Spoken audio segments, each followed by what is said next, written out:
Assalamualaikum. My name is Shmaila Somro, having roll number 17ES02. Before I start my presentation, I should let you know the name of subject, that is automation and robotics, and my presentation topic is automation. This is the layout of my presentation, that what I am actually going to present in this presentation. I am starting with the introduction of automation. So automation is basically a Greek word that is automatos, means self-acting. Automation क्या है? हमारा Greek word automation हमने adopt किया है Greek word में से, जो है ऑटोमेटोस. उसका मतलब क्या है? सेल्फ डूइंग, यानी doing something on your own without any help. और it was developed by US automobile industry in 1940s, ताकि हम क्या कर सकें? इंडिकेट कर सकें ऑटोमेटिक हैंडलिंग ऑफ पार्ट्स को between production machines together with their continuous processing at the machine. Advance in computers and control systems have extended the definition of automation. अब computers और कंट्रोल सिस्टम में तो हमें पता है day by day there is enhancement और extension. तो because of this automation की डेफिनेशन भी जो है क्या हो गई, उसके साथ और ज़्यादा मॉडरेट हो गई है. So automation can be defined as the process or sequence of operations with little or no human labor. It means automation को हम इस तरह से डिफाइन कर सकते हैं, sequence of operations. Sequence of operations में क्या हो जाएगा? रिपीटेटिव प्रोसेस हो जाएंगे.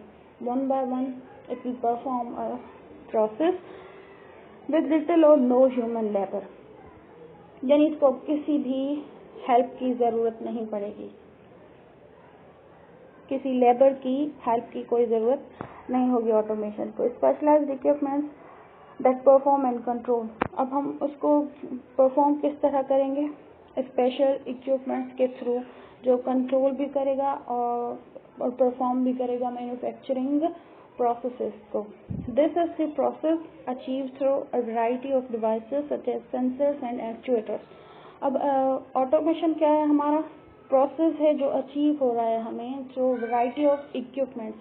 अब डिवाइसेस हम जो यूज़ कर रहे हैं that should be high quality और of variety like sensors and actuators. Industries में क्या है?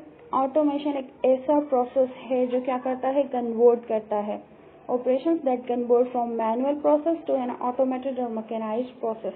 इंडस्ट्रीज में ऑटोमेशन एक ऐसा प्रोसेस है जो मैनुअल वर्क को क्या करता है? ऑटोमेशन में या फिर मैकेनाइज्ड प्रोसेस में क्या कर देता है? कन्वर्ट कर देता है. Moderated automated processes are mostly controlled by computer और प्रोग्राम्स. हमारे जो मॉडर्न ऑटोमेशन प्रोसेसेस हैं वो क्या है? मोस्टली कंट्रोल्ड हैं थ्रू कंप्यूटर्स के या फिर प्रोग्राम्स के, through actions of sensors and actuators. अब वो क्या करते हैं कि मॉनिटर करते हैं प्रोग्रेस को, उसके साथ साथ कंट्रोल क्या करता है? सीक्वेंस ऑफ इवेंट्स को. यहाँ तक कि हमारा जो इवेंट होता है वो कम्प्लीटली प्रोसेस जो है वो कंप्लीट हो जाता है, तब भी वो क्या करता है? उस सीक्वेंस को कंट्रोल, सीक्वेंस ऑफ इवेंट्स को कंट्रोल करता है. ठीक है. उसके बाद हम आ जाते हैं टाइप्स पे. तो ऑटोमेशन की बेसिकली जो है हमारे पास 3 टाइप्स हैं. पहली जो है वो फिक्स्ड ऑटोमेशन और हार्ड ऑटोमेशन. फिक्स्ड ऑटोमेशन या हार्ड ऑटोमेशन जो है वो रेफर करता है use of special purpose equipments को. यानी फिक्स्ड ऑटोमेशन में हम क्या करते हैं? स्पेशल पर्पस इक्विपमेंट्स यूज कर सकते हैं to automate a fixed sequence of processing. Second जो हमारा वो है प्रोग्रामेबल ऑटोमेशन. अब प्रोग्रामेबल ऑटोमेशन में हम क्या करते हैं? प्रोग्रामेबल ऑटोमेशन को बेसिकली डिज़ाइन ही इसलिए किया गया है ताकि वो स्पेसिफिक क्लास ऑफ प्रोडक्ट्स को क्या कर सके? ऑटोमेट कर सके. इसके बाद जो लास्ट है हमारे पास वो है फ्लेक्सिबल और सॉफ्ट ऑटोमेशन। फ्लेक्सिबल या सॉफ्ट ऑटोमेशन में हमारे पास क्या होता है कि उसको डिज़ाइन किया हुआ है हमने ताकि वो वैरायटी ऑफ प्रोडक्ट्स को क्या कर सके, मैन्युफैक्चर कर सके, और parts and a very little time is spend on changing from one product to another. उसके बाद हम आ जाते हैं वर्किंग ऑफ ऑटोमेशन पे। वर्किंग ऑफ ऑटोमेशन में ये है कि ऑटोमेशन एक्चुअली वर्क कैसे कर रहा है, कौन से इक्विपमेंट्स यूज कर रहा है, कौन से स्टेप्स फॉलो हो रहे हैं उसमें। तो इट यूजेस मशीन और software to complete repetitive task. अब ऑटोमेशन क्या कर रहा है हमारा, यूज कर रहा है मशीन्स को या फिर सॉफ्टवेयर को to complete its repetitive task. Repetitive task में से भी वही मुराद है जैसे मैंने इंट्रोडक्शन में डेफिनेशन में बताया कि it's a sequence of operation.